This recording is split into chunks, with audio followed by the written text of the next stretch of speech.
شريك له وأشهد أن محمدا عبده ورسوله لا نبي بعده اللهم صل وسلم على محمد النبي الكريم وعلى آله وصحبه أجمعين amma ba'du. Alhamdulillah, puji dan syukur mari kita panjatkan kehadirat Allah Subhanahu wa taala.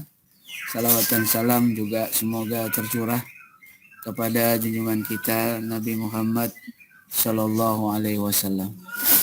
Ikhwan wa akhwati fillah, rahimakumullah.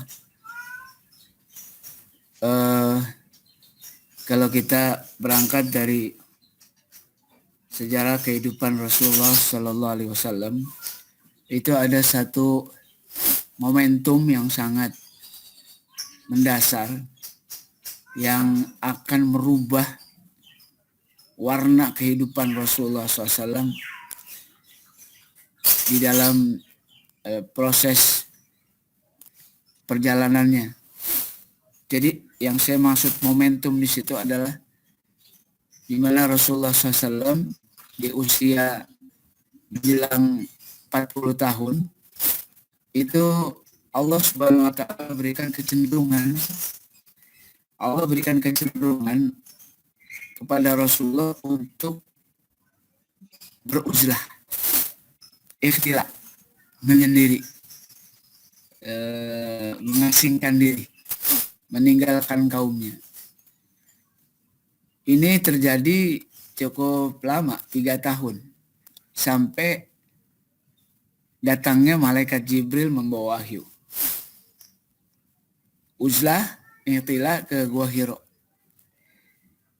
Kadang 1 hari, kadang 3 hari, kadang 1 pekan, bahkan pernah ada 1 bulan. Bekal habis, berangkat lagi ke Gua Hiro. Bekal habis, berangkat lagi ke Gua Hiro. Ini selama 3 tahun, sampai datangnya malaikat Jibril. Ini kisah ini biasa. Tapi sebenarnya kisah ini punya nilai strategis. Buat Rasulullah SAW, lagi secara spesifik, buat kita juga sebenarnya. Kalau kita mau ambil pelajaran dari uzlahnya Rasulullah SAW ke Gua Hiro. Gitu. Khususnya apalagi buat orang-orang, para aktivis, orang-orang yang memperjuangkan agama Allah, momentum ini nggak bisa diabaikan, nggak bisa dilewatkan. Gitu. Uzlahnya Rasulullah SAW ke Gua Hiro. Apa sebenarnya urgensi uzlahnya Rasulullah SAW ke Gua Hiro? Mungkin itu yang Anda pengen diskusikan ke antum semua gitu. Sampai-sampai karena saking pentingnya uzlahnya Rasulullah ke Gua Hiro di dalam syariah itu dilegitimasi. Kan kalau Rasulullah sebelum jadi nabi, sebelum jadi rasul, kan nilainya jadi bukan sunnah.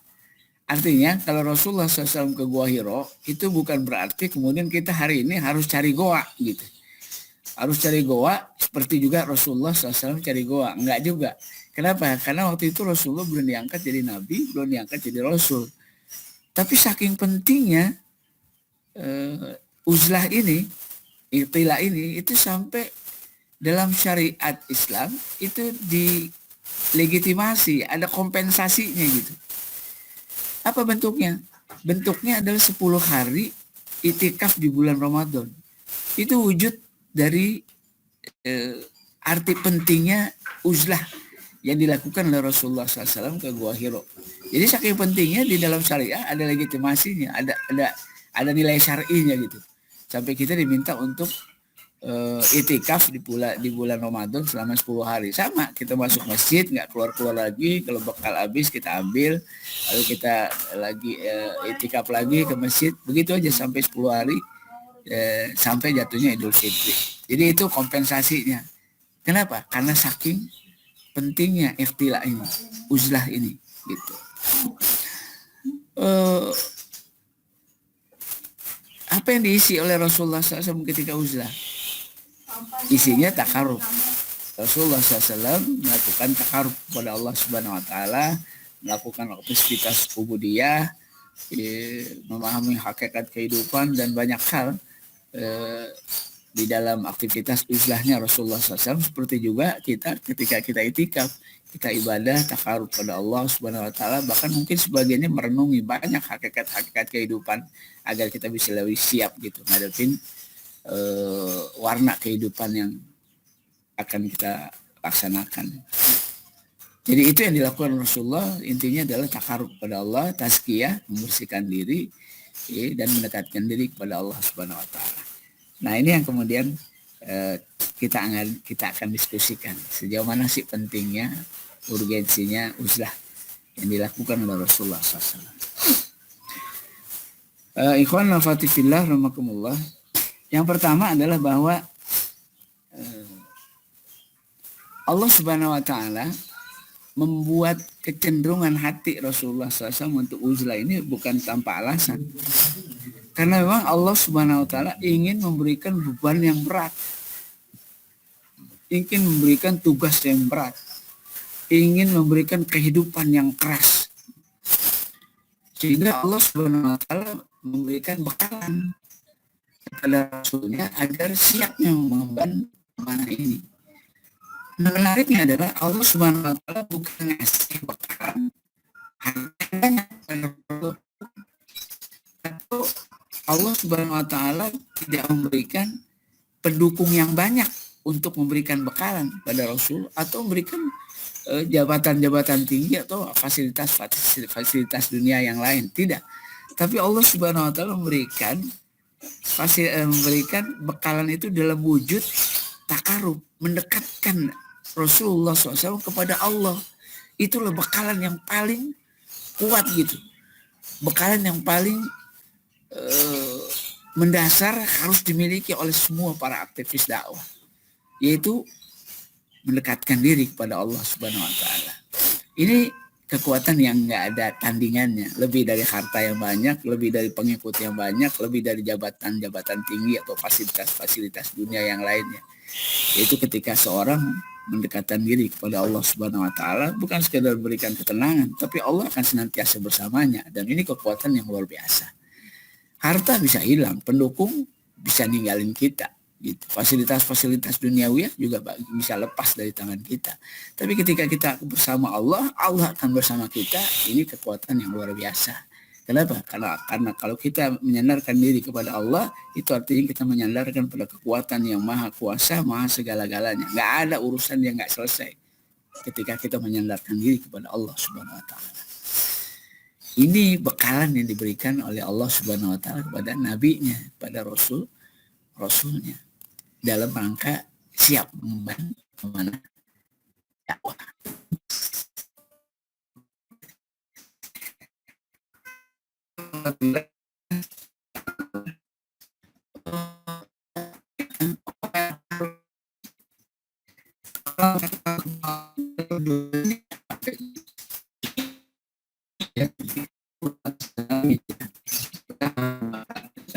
Menarik dalam proses hijrah Nabi.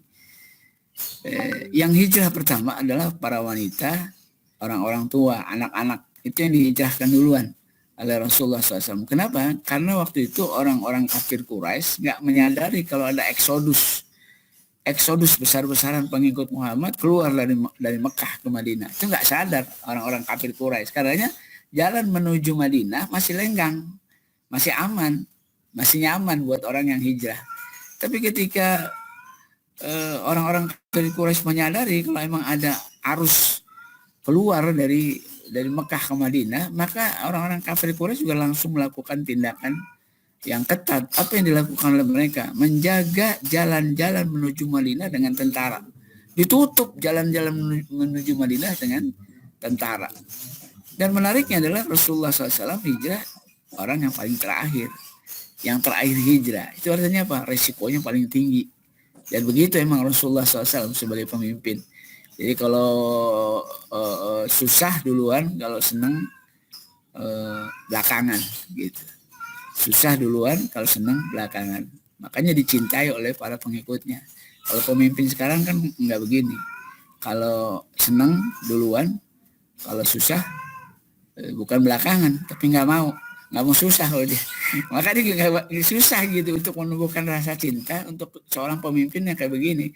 Rasulullah enggak, hijrah yang pertama orang du'afa wal masakin, orang-orang lemah, para wanita diduluin karena risikonya kecil. Yang terakhir justru Rasulullah SAW.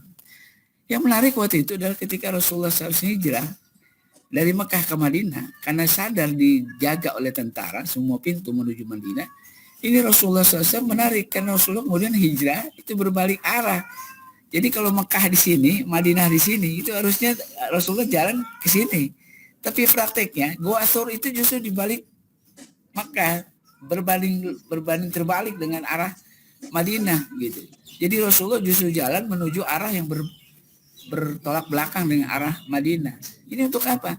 Yang pertama untuk mengelabui orang-orang kafir Quraisy, dan yang kedua untuk melihat situasi kota Mekah. Kira-kira kapan, kayak apa situasinya sehingga Rasulullah bisa keluar dari Mekah menuju Madinah.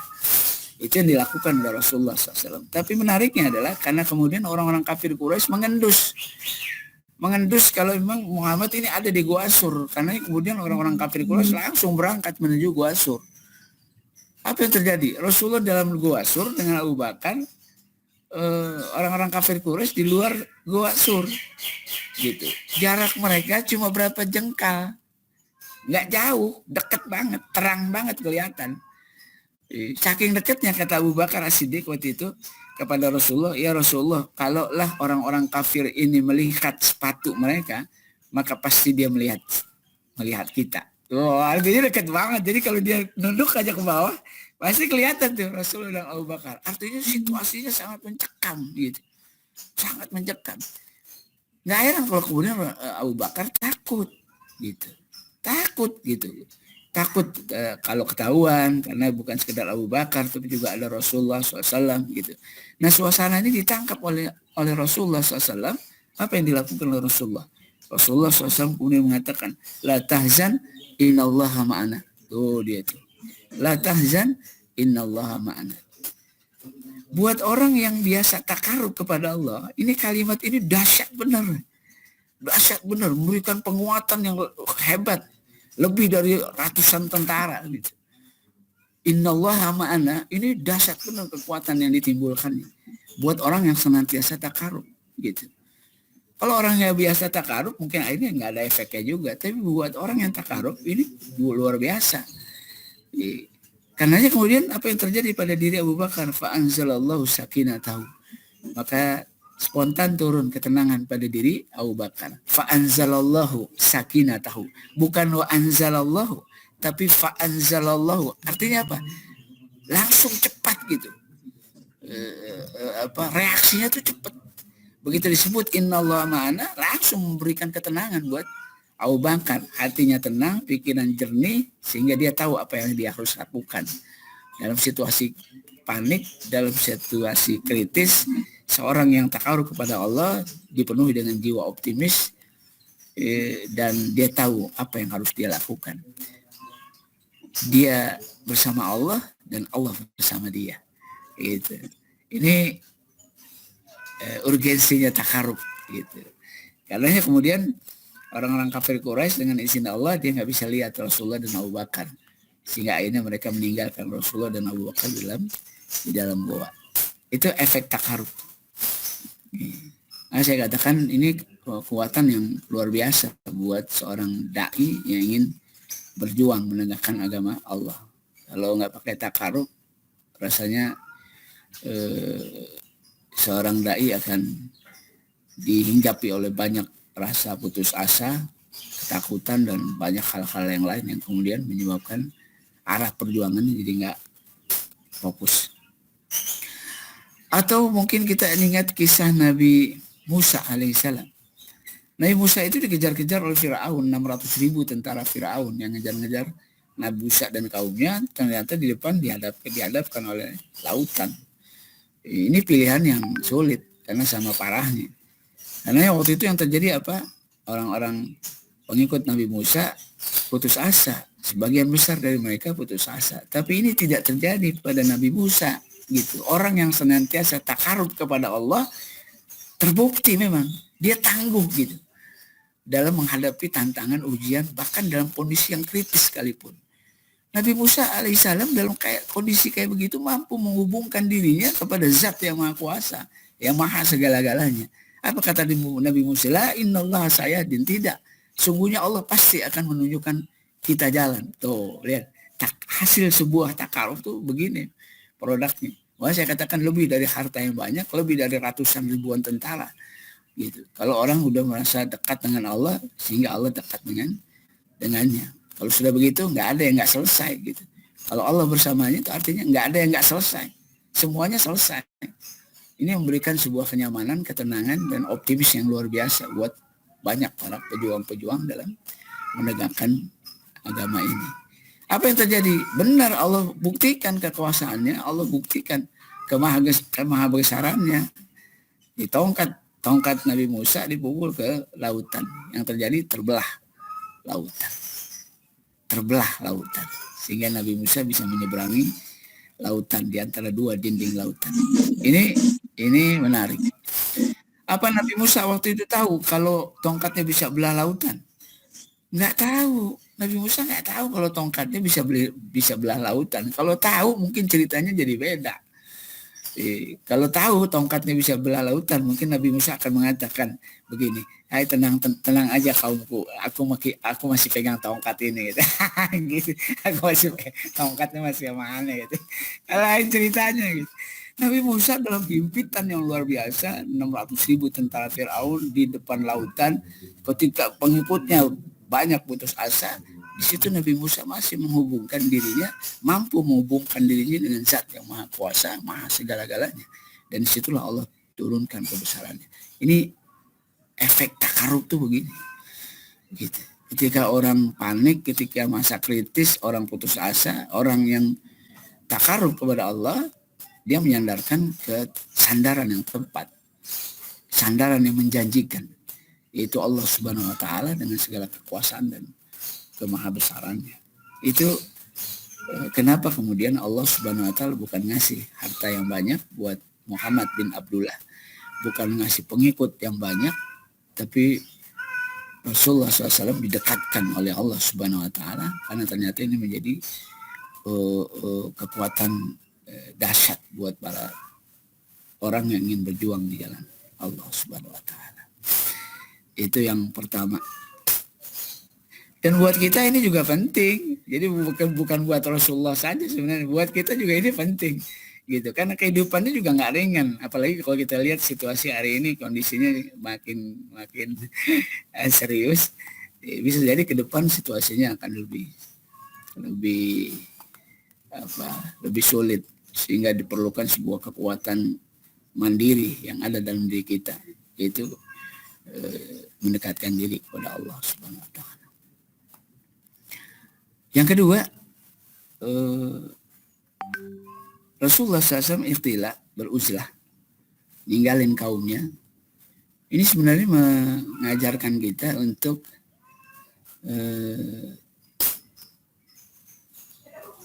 mengambil konsekuensi dari iman.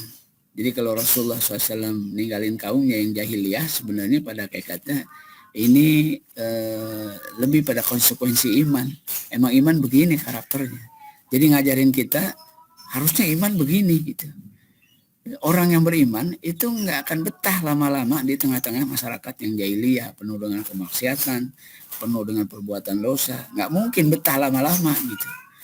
Dia akan melakukan upaya-upaya penolakan, kebencian, bahkan permusuhan. Gitu. Karena ketika Rasulullah SAW uzlah ninggalin kaumnya, itu pelajaran yang bisa kita dapat adalah itu konsekuensi iman, dan itu harus dipenuhi kalau kita ingin memiliki keimanan yang sodik, mukmin yang sodik gitu. Karena mustahil seorang beriman bisa interaksi, bisa hidup dengan tengah-tengah masyarakat yang jahiliyah penuh dengan perbuatan dosa tanpa ada rasa kebencian. Sementara pada saat yang bersamaan kita mendengar Rasulullah SAW bersabda, "Man ra'a minkum munkaran falyughayyir biyadihi." Maka barang siapa di antara kamu melihat kemungkaran, maka rubahlah dengan tangannya. Kalau nggak bisa, fabilisani. Rubahlah dengan lisannya. Kalau nggak bisa, fabiqalbi. Maka rubahlah dengan hatinya. Walaupun kata Rasulullah, merubah dengan hati ini adalah adaful iman, selemah-lemahnya iman. Jadi paling nggak benci dalam hati. Nah kalau benci juga nggak ada, apa ada iman? Nggak ada iman gitu.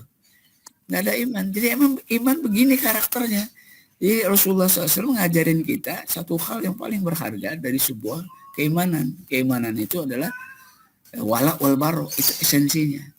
Mencintai Allah pada satu sisi, pada sisi yang lain membenci tauhid. Membenci tauhid pada sisi yang lain. Ini bersamaan. Nggak bisa ditinggalkan satu atas yang lain. Taat kepada Allah, cinta pada Islam, benci pada kemaksiatan. Itu dua sisi yang nyatu, bersatu. Jalan bareng, nggak bisa dipisahkan satu atas yang lain. Gitu. Seorang muslim, seorang mukmin nggak mungkin betah berada di tengah-tengah masyarakat jahiliyah, penuh kemungkaran, kemaksiatan. Sebagaimana juga orang-orang yang maksiat nggak betah berada di tengah-tengah orang soleh. Emang begitu karakternya. Gitu. Karakter keimanan tuh begitu. Kalau ada orang mukmin betah di tengah-tengah kemaksiatan, ayat-ayat Allah diperolok-olok, ayat Allah diingkari, dia duduk bareng, asik, tenang, nyaman, dipertanyakan imannya. Dipertanyakan imannya. Gitu. Karena Allah Subhanahu wa taala mengisyaratkan dalam satu ayatnya, waqad nazala 'alaikum fil kitabi an idza sami'tum ayatullahi yukfaru biha aw yastahza'u biha fala taqudu ma'ahum hatta yaqudu fi haditsin ghairi innakum idza misluhum innallaha jami'ul munafiqina wal kafirina fi jahannam jami'a. Sesungguhnya telah turun dalam kitab ini, dalam Al-Quran, kata Allah, manakala kamu melihat ayat-ayat Allah diingkari, ayat-ayat Allah diperolok-olokkan, kata Allah, fala taqudu ma'ahum, jangan kamu duduk lagi bersama mereka. Tuh. Hatta yahudu fi hadisin ghairi, sampai mereka merubah sikapnya. Nggak ngolok-ngolok lagi, nggak ngingkarin lagi. Baru kamu boleh duduk di situ. Kalau dia nggak ngerubah sikapnya, kamu duduk di situ juga, kata Allah, idza misluhum, kamu serupa dengan mereka. Ini nggak main-main.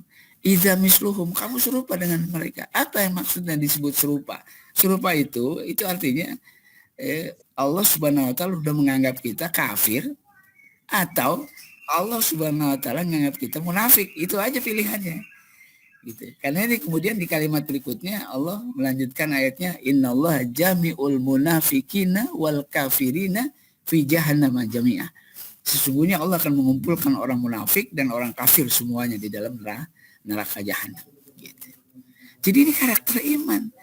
Jadi dengan uzlahnya Rasulullah SAW, Rasulullah meninggalkan kaumnya yang jahiliyah dengan berbagai macam kemungkaran, kemaksiatan. Ini sebenarnya ngajarin kita, mestinya begini gitu tuntutan iman. Mestinya begini iman orang mukmin, orang yang katanya beriman kepada Allah Subhanahu wa taala. Kalau enggak, ya wajar. Keimanan kita dipertanyakan. Sehingga dalam satu riwayat, kalau ada musibah, Allah turunkan musibah pada satu kaum, itu Allah nggak pilih-pilih. Sehingga kita sering ditemukan ada di tempat musibah, ada masjid, musola, hancur gitu. Ada orang yang sholat juga meninggal di musola itu. Kalau lagi sholat meninggal, masjid hancur, bisa jadi gitu. Karena pada satu riwayat, ketika Allah Subhanahu wa taala menurunkan azabnya, itu malaikat melihat ada orang yang sholat. Lalu kemudian malaikat bertanya pada Allah, ya Allah, ini ada orang sholat, dapat azab enggak? Kata Allah, dapat azab. Kena azab juga. Bahkan di hadis yang lain, itu disyaratkan, yang sholat diduluin azabnya. Yang sholat diduluin azabnya. Kenapa gitu? Malaikat bertanya, kenapa?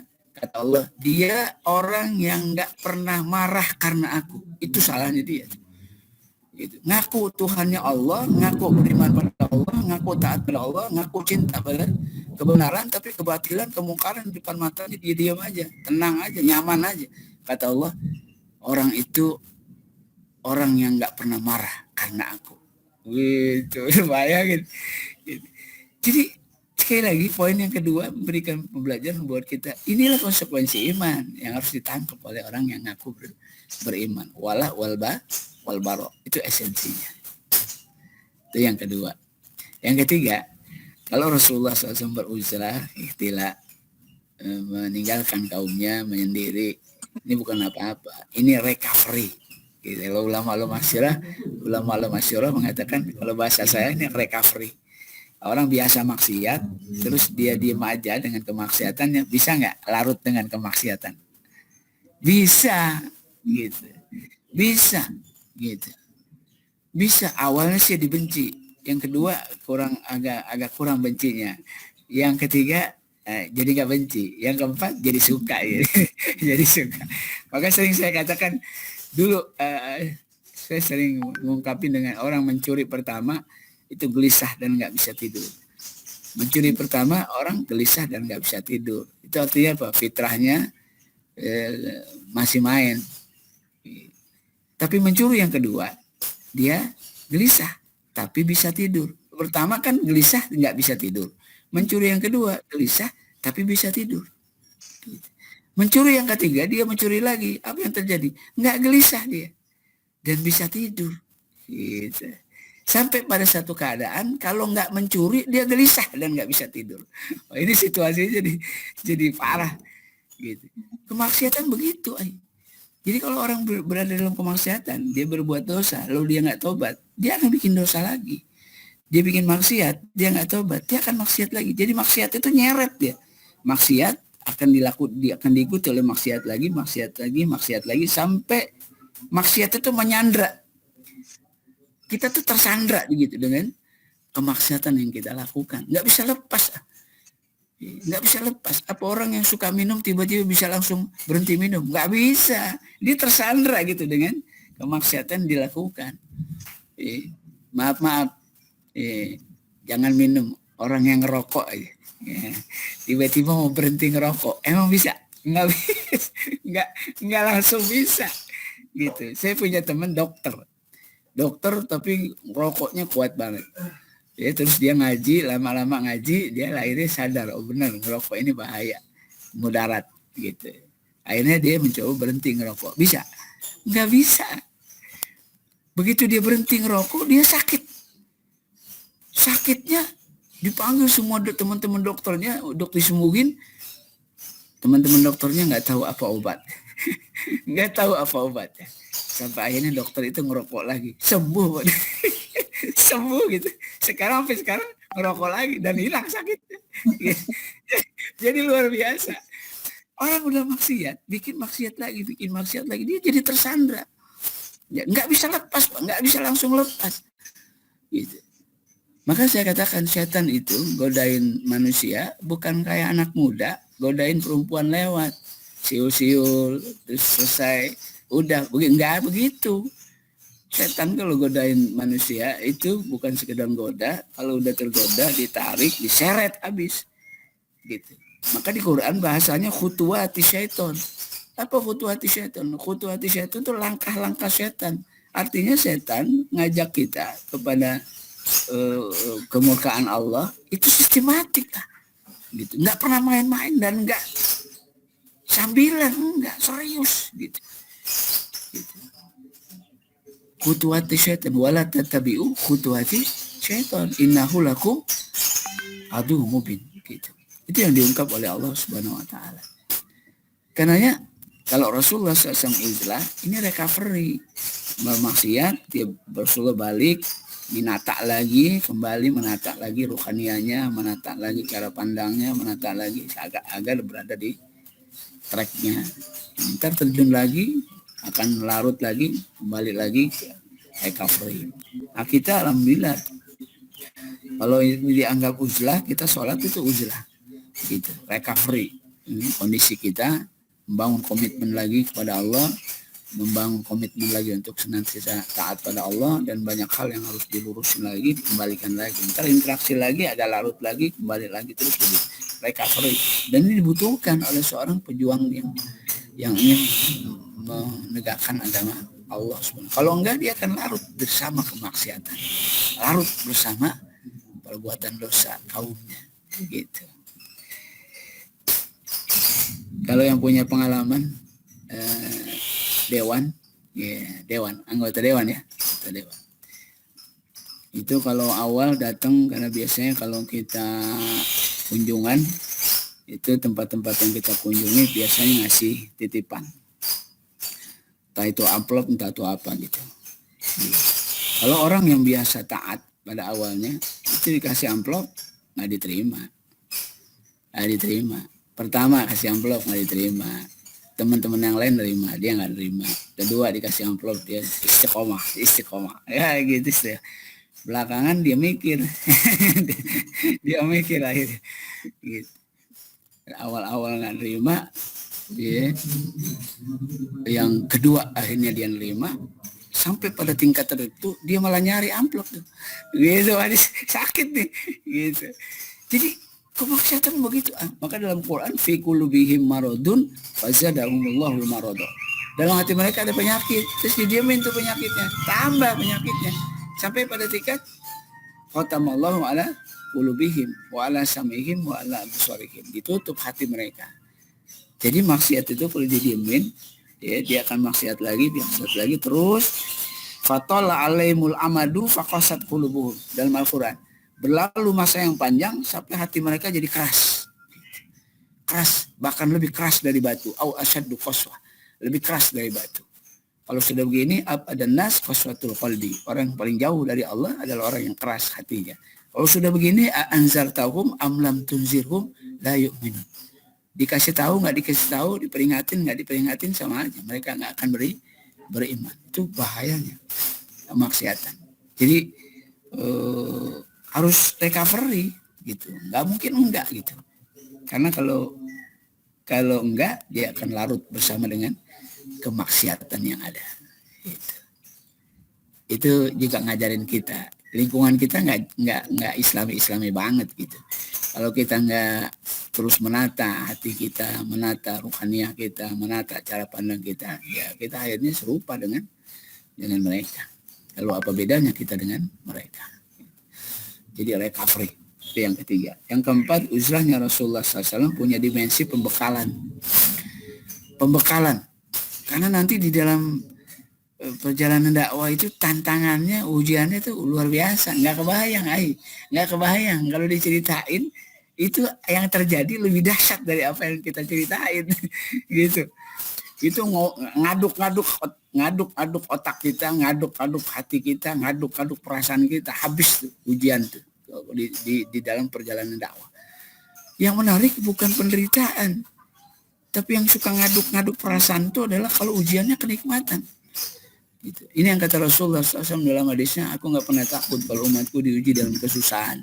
Yang aku takut kalau umatku diuji dengan kenikmatan demi kenikmatan. Sehingga Bani Israel diazab oleh Allah bukan karena penderitaan, tapi karena kenikmatan.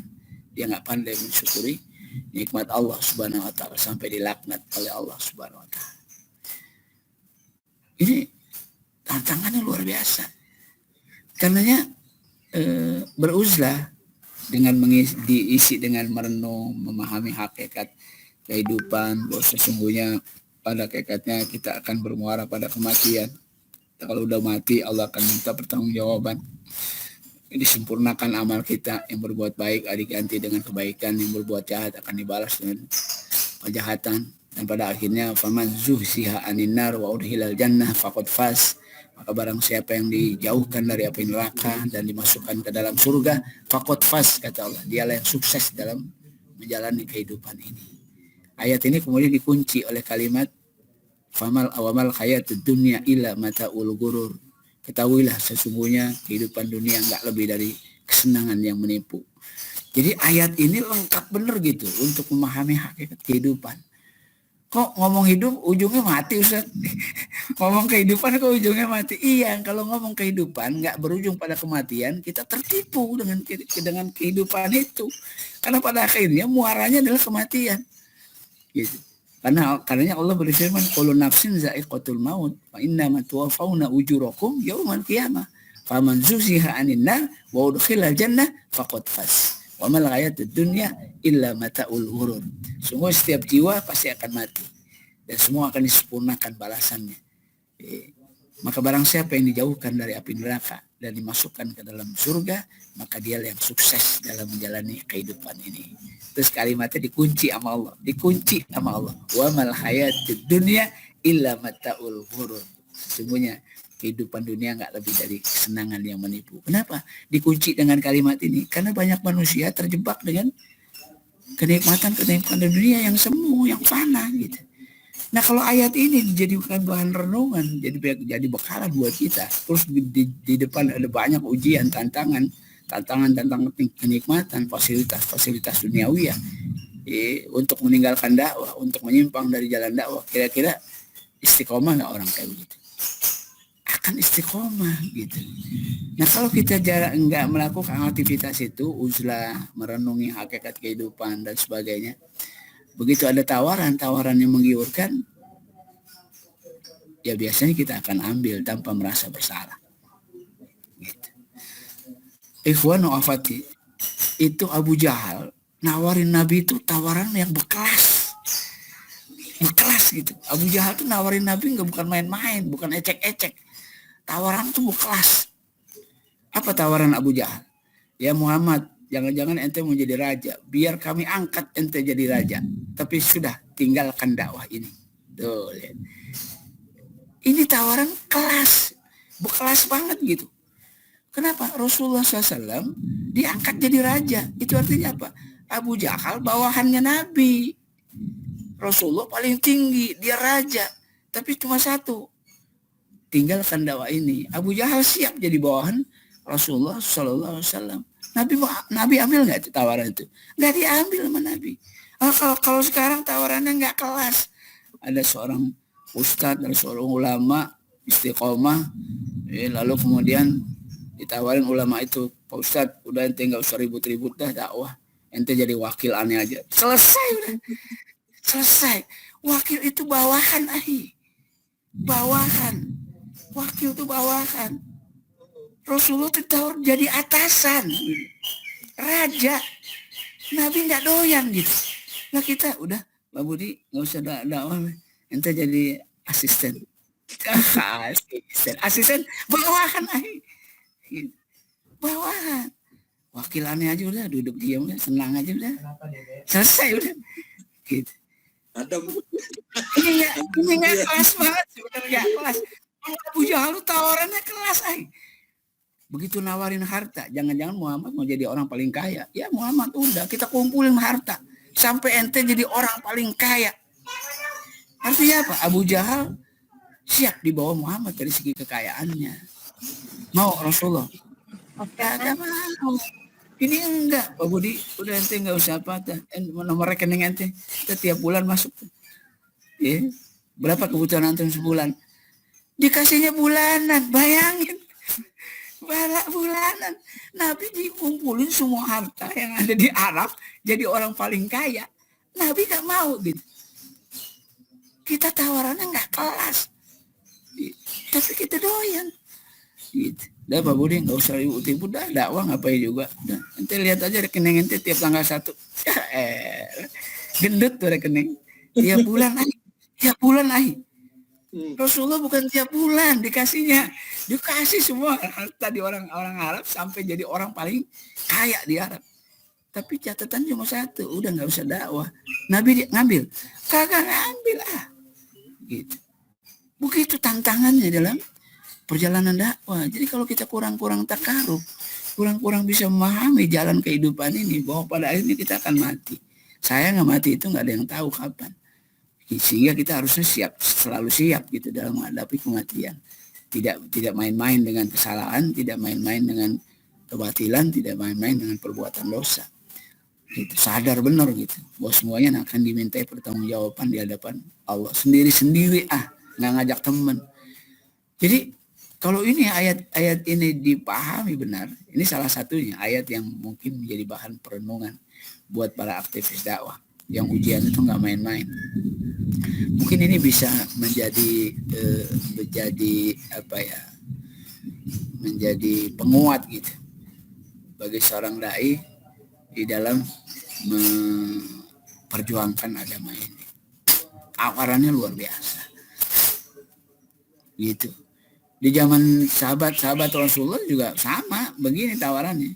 Hingga pernah ada sahabat Rasulullah SAW ketangkep. Orang kafir, orang Romawi itu, raja Romawi itu saking kagumnya dengan orang-orang Islam karena hebat tempurnya, sabarannya, santun dan sebagainya, dia melihatnya orang menarik nih.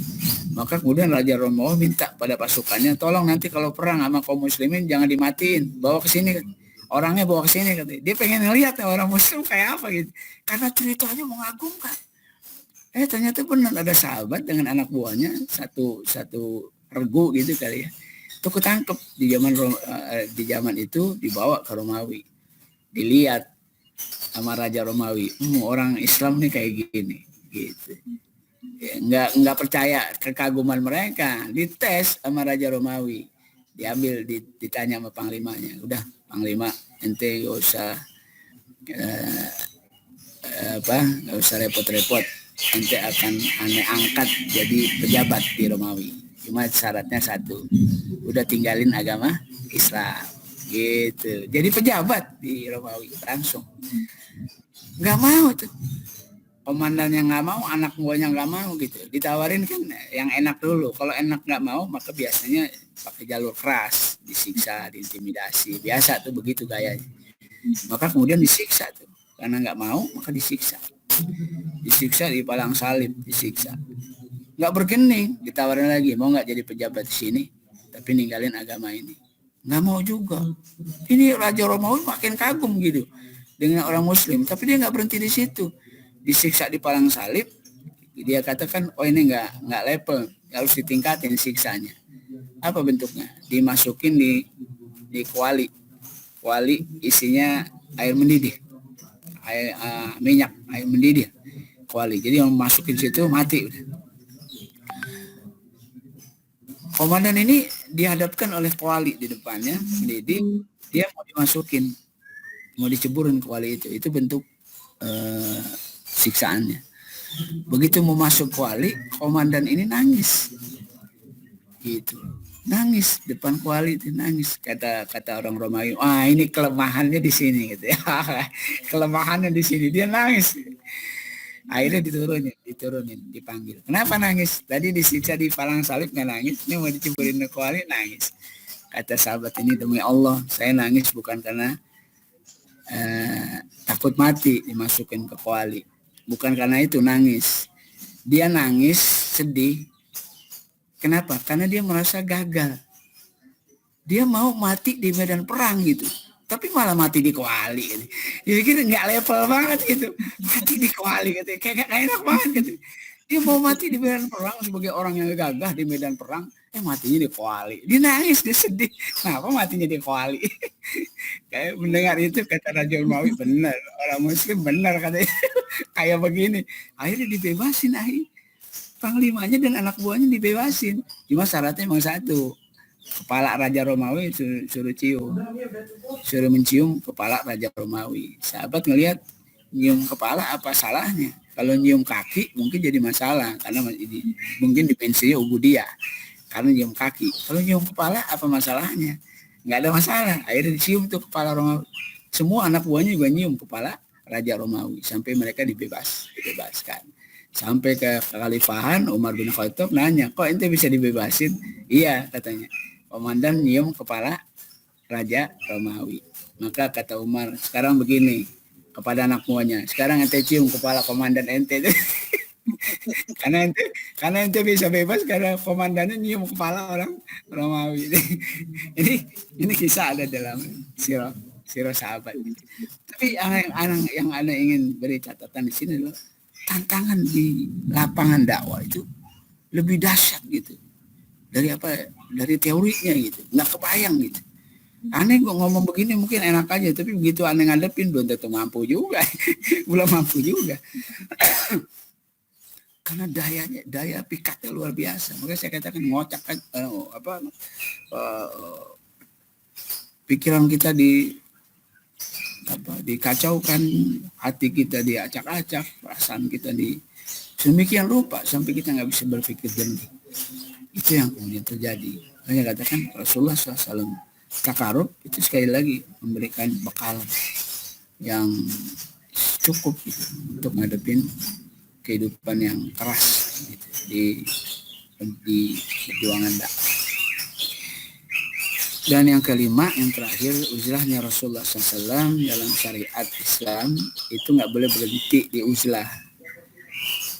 Di uzlah lalu mengasingkan diri, ninggalin umatnya, ninggalin kehidupan dunia, nggak mau ngurusin masalah sosial, nggak mau ngurusin masalah pemerintahan, nggak mau tahu tentang politik dan sebagainya dan sebagainya. Ini nggak begini nih. Sebagaimana yang sering terjadi di tarekat sufia. Tarekat sufia itu akhirnya terjebak begini. Dia melakukan upaya takarub, tazkiyah, tapi udah nggak turun-turun lagi gitu. Terus akhirnya tazkiyah aja gitu. Tazkiyah. Bahkan nyari tempat yang sepi dari kemaksiatan, sepi dari perbuatan-perbuatan jiliyah, semata-mata ingin takarub kepada Allah. Nggak begini. Takarub kepada Allah Subhanahu wa taala itu sebenarnya merupakan bekalan dalam menghadapi tantangan. Jadi jangan berhenti sekedar takarub. Kalau udah takarub terus mau ngapain? Gitu. Nah, karena nggak istimewa Ardi, kita bisa bersih hatinya di tengah-tengah lingkungan yang nggak ada maksiat, nggak ada tantangannya gitu. Biasa aja kalau orang bersih, lingkungannya bersih, nggak ada maksiat, terus dia jadi orang soleh, itu sih biasa aja, pantas gitu kalau dia jadi orang soleh. Yang hebat itu adalah dia tetap soleh, dia tetap suci, bersih di tengah-tengah masyarakat yang jahiliyah. Dia berhadapan dengan kejahilian, tapi tidak ikut jahiliyah. Ini yang jadi istimewa. Sehingga ulama-ulama dakwah suka mengatakan, jadilah kamu ikan di laut. Airnya boleh asin, tapi ikannya nggak asin. Ikannya kalau masih hidup nggak asin Kalau ikannya udah mati, dia diasinin jadi asin. Mungkin kalau dimanisin bisa manis tuh ikan. Kenapa? Karena udah kehilangan ruhnya. Dia nggak punya identitas udah mati, nggak punya identitas. Mau dikasih asin jadi asin, mau dikasih manis bisa jadi manis tuh ikan. Tapi ketika ikan masih hidup, airnya kayak apapun dia akan konsisten dengan dirinya gitu. Maka orang kalau udah kayak ikan gitu, mati, kasih merah jadi merah, si kuning jadi kuning, si biru jadi biru. Itu biasanya orang kayak gue itu udah mati, udah nggak punya identitas, udah nggak punya harga diri gitu. Seperti ikan yang udah mati. Oh, ikan masih hidup, dia eksis gitu, dia punya harga diri, punya identitas gitu, nggak larut gitu dengan masyarakatnya. Dari situlah tantangannya gitu. Jadi sekali lagi bahwa takarub kepada Allah Subhanahu wa taala, uzrahnya Rasulullah SAW itu jangan dimanai kemudian akhirnya berhenti sekedar tazkiyah. Akhirnya ngomongnya tazkiyah, mau berhenti di tazkiyah aja udah. Terus mau apa kalau udah suci terus mau diapain? Padahal tazkiyah, manajemen kolbu dan sejenisnya itu dibangun dalam rangka agar kita siap menghadapi dakwah gitu. Turun ke lapangan, berjuang. Itu modal kita gitu. Jangan akhirnya sibuk manajemen kolbu, sibuk tazkiyah, lupa untuk apa tazkiyah, untuk apa memanage hati gitu. Kan kita suka begitu. Jadi banyak para pejabat nih kan banyak kerjaannya. Nah, mau kerja tuh biasanya rapat dulu. Yang sering terjadi itu pejabat-pejabat kerjaannya jadi rapat gitu. Padahal rapat itu buat kerja. Rapat itu buat kerja. Tapi yang sering terjadi kerjaannya jadi rapat gitu. Jadi dia udah capek di rapat. Ketika ditanya, "Bapak kemana Pak? Kok nggak datang ke kita?" Oh, udah kerja, udah sibuk banget. Apa kerjanya? Rapat. Padahal rapat buat kerja. Yang terjadi akhirnya kerjanya rapat. Tazkiyah itu untuk beramal, untuk action dalam perjuangan. Jangan berhenti di tazkiyah gitu. Allah mengatakan wabtaghu fima ataqallahu daru akhirah wala tansa nasibaka minad dunya. Emang yang disuruh cari kebahagiaan akhirat, tapi kebahagiaan dunia jangan ditinggalin. Karena kita hidup di dunia, bahkan kita jadi khalifah. Allah Subhanahu wa taala itu beban yang diberikan oleh Allah buat kita kaum muslimin. Gitu. Nah, kalau itu kita tinggalin, itu artinya kita berkhianat kepada Allah Subhanahu wa taala. Gitu. Jadi jangan berhenti di tazkiyah. Tazkiyah memang jadi jalan awal Dia bukan segala-galanya, tapi segala-galanya bisa jadi bermuara dari tazkiyah, dari hati yang bersih. Sehingga nanti kita jalan juga semuanya juga terang, bersih. Tapi kalau hati kita udah nggak bersih, kita berjuang, wajar kalau di tengah perjalanan kita akan disibukkan dengan urusan-urusan yang sebenarnya nggak berkualitas. Gitu. Tapi ini pelajaran dari uzlahnya Rasulullah ke Gua Hira.